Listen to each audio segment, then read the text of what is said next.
Devang Shah from LG Institute of Engineering and Technology. We have been learning the subject basic electrical engineering, and we have started the chapter electrical installation, wiring and safety, where we learn about components of low tension switchgear, where we learn about switch fuse unit, MCB, ELCB, MCCB. Then we have discussed about types of wires and cables, then earthing and its types, safety precautions for electrical appliances, types of batteries and characteristics. Today we are going to learn about type of batteries and their characteristic and elementary calculation for energy consumption and basic power factor improvement. So let's start with the today's subject, which define as the batteries. So first we need to understand what is battery, why we are using this battery. As first we go for a basic comparison between a cell and a battery. Now here, if you start with the definition of cell, you can see here the single unit device which converts the chemical energy into electrical energy. This is defined as a cell. But what is about the battery? It's nothing but a collection of electrochemical cell which either connects in series or parallel. So in another sense, it is nothing but the array of cell which are either connected in a series or parallel. So you can see here the symbol of cell as well as the symbol of battery.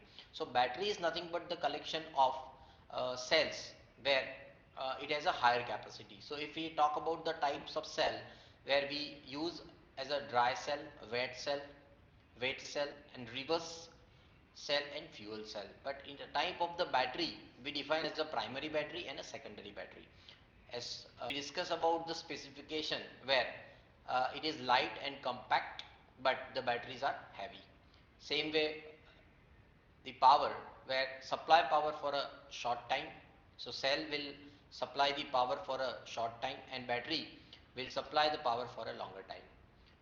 If we talk about the application of cell, where it is used in a clocks, lamp, radio, remote control devices, and those devices we are using in our daily life. But batteries that we can use in automobiles, inverter, emergency light, elevator system, the cost of cell is cheap than that of the battery, right? So here the cost of battery is costly. So if we talk about further, and the definition of cell, when current passes through an electrolyte solution, the chemical reaction occurs.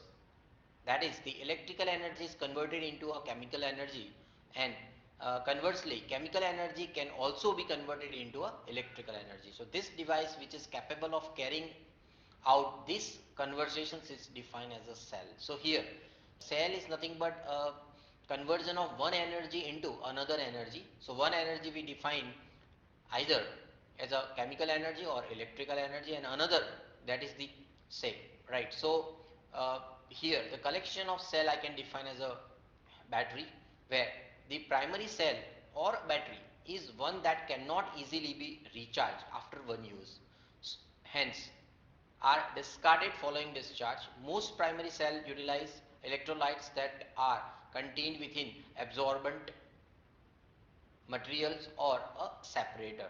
So no free or no free or liquid electrolyte, and thus termed as a dry cell. So in particular battery, you can here refer as all the used electrolyte materials are in a dry form.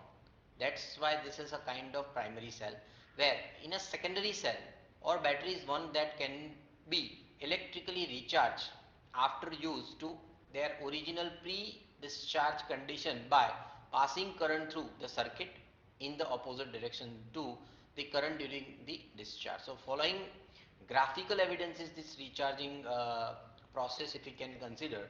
So here, if we talk about operation of this battery, so here we take this electrolyte as part of the liquid, where we normally define as a secondary cell.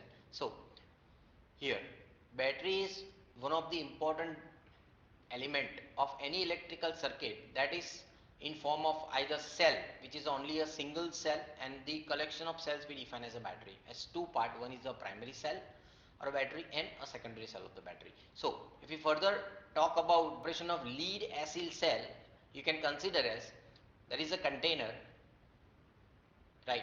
In this container there is a electrolyte which is nothing but it is H2SO4 38%, which defined as a sulfuric acid, and 62% of H2O, which is a distilled water in this container. And you can see this two plates. So one plate I define as a anode plate or a positive plate, and another I define as a negative plate. So if we talk about the positive plate in this case, where anode terminal is represented as a positive terminal and the cathode terminal is represented as a negative terminal. So in between you can connect the load here. So if I define the positive plates as anode, and it is a lead uh, peroxide, it is a lead peroxide PbO2, which is available in a dark brown form or in this color. Same with the negative plates as a cathode plate, and it is lead, only the Pb, and it is available in a grey color. So here electrolyte is nothing but used a dilute sulfuric acid H2SO4 with 3 parts of distilled water H2O mixed with it. So you can consider here, and the separators. So these two are the separators which are available in form of either rubber placed between main plates to avoid short circuit between anode and cathode, right? Same way container. So you can see this container is made up of either plastic, ceramic or rubber, where all this electrolyte is available. So now we are going to learn about operation of this lead acid cell from this chemical reaction. So ultimately here we are going to convert a chemical reaction or chemical energy into electrical energy, and vice versa from electrical energy into a chemical energy, right? So if we further talk about only the part of anode and the part of cathode, when this particular lead acid cell are in a discharging form. So when it is in a discharging form, you can see it starts discharging when the current starts flowing from battery to external load. So here current starts flowing from battery to external load. So here it would give the energy to, or it will provide the energy to the load, where H2SO4 is disassociated into a positive H2 and negative SO4 as ion. So during this discharging process, now current is flowing from cathode to anode. So if you remember, and if you go for a chemical action at particular terminal at anode, you can see PbO2 plus H2 plus H2SO4. This chemical reaction is now converted into PbSO4 plus 2H2O, right? This is at the anode side, and same as the cathode side if you remember. So since this particular plate is a PbSO4 plate, and this is a Pb plate, the cathode part. So at cathode, Pb plus SO4, that stands to PbSO4. Now this is a discharging process, and that is the chemical action during the discharging process of this battery, where you can see both anode and cathode PbSO4 and water H2O that will contain it, right? Now so this is a discharging process where the battery is going to provide the energy to the load. But what about the reverse process during the charging? Now during the charging process is completely a reverse of discharging.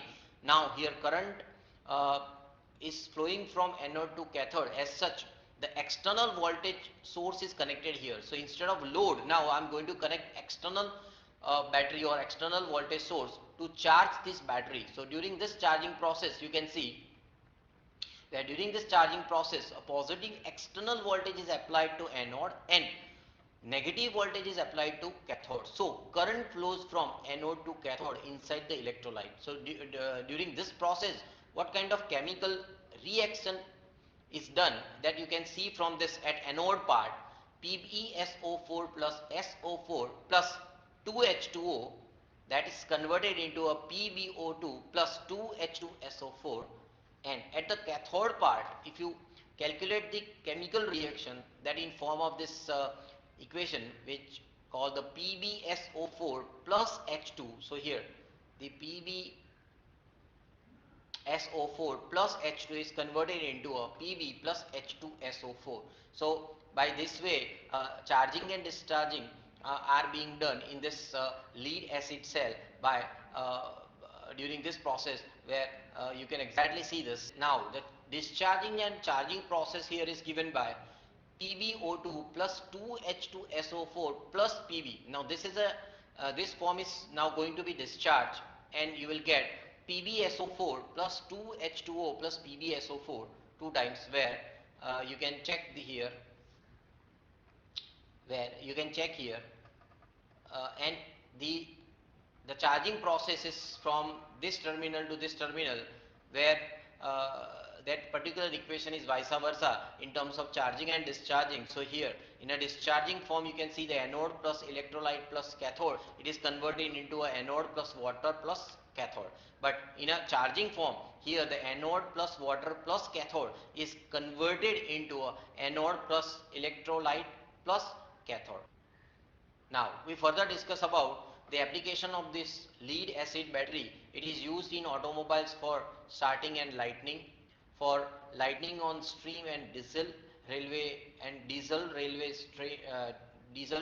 trains.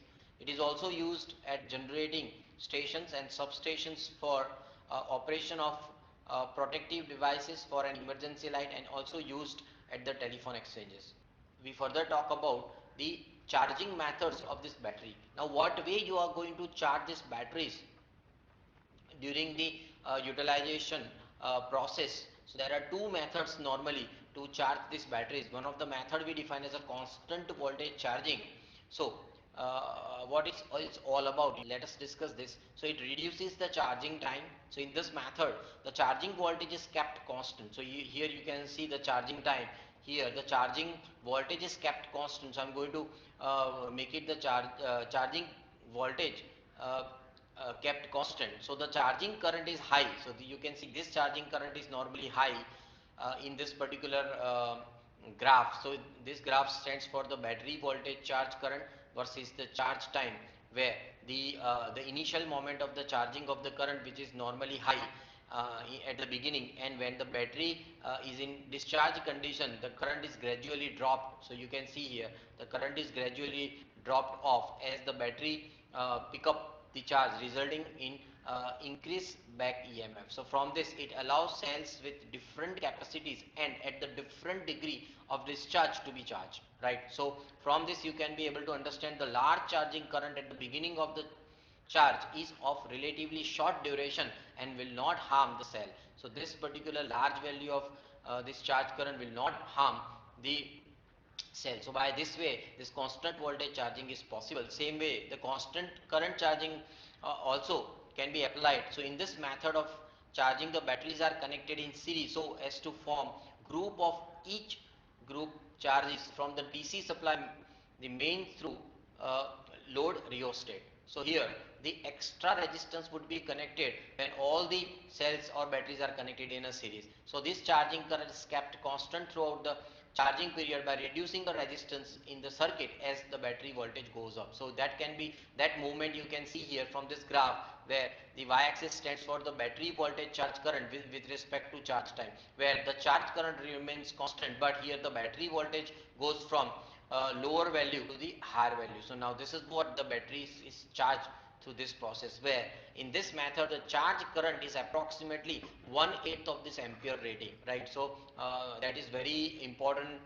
method, where normally we are using this constant current charging method, right? Now if we further discuss about some of the important terms, those are related with the battery performances. So then one of the term we define as ampere hour, that is defined as a Ah. So here ampere hour is also called ampere hour, and it is the unit of battery capacity that measures the amount of charge that can be available in a fully charged battery. So that will ultimately measure the amount of charge that is available in a charged battery. So it is amount of charge is what determines the amount of current that can be discharged from the battery and its discharge time. So that is the why it is also called as a charge or coupliometric capacity. Now another important definition we define as a watt hour. So what is a ampere hour? Now what is a watt hour? That is defined as a WH. So it is referred to as the energy capacity of a battery, as it more accurately determines the energy that can be stored in a battery. So that will define the energy that will be stored in a battery. So this is a watt hour. Same with ampere hour is the measures of amount of charge that is available in a charged battery, right? So these are two important performance parameters in terms of the battery. Same way, if we talk about the series connection of battery, where all these batteries are connected in series with each other, so all V1, V2, V3 and V4, all these batteries are connected in a series, and that giving the energy to this particular load. So in this terms, if we are looking for the equation of VL, and that particular equation we define as VL is equal to V1 plus V2 plus V3 plus V4, as such all batteries are connected in series, so that stands for the. But if the batteries are connected in parallel, so here the voltage drop across those batteries are same, so I cannot take the summation of this voltages like I have done in a series connection of this battery. But if you see in this the parallel connection of this battery, where all batteries are connected in parallel, so the current flowing through this parallel connection, here the current flowing through this individual batteries are different, right? But ultimately all these currents are like I1, I2, I3 and I4 are coming at one line, and that defined as IL. So here I can be able to connect one of the load is in parallel with this parallel combination of battery, where the total load current IL that becomes I1 plus I2 plus I3 plus I4. Since here in a series connection there is a summation of voltage supplies, as well as in a parallel connection there is a summation of the current supply, right? By that way you can learn about the battery and this characteristics, right? Thank you, dear students. If you find any query, please write in a comment box. Thank you very much.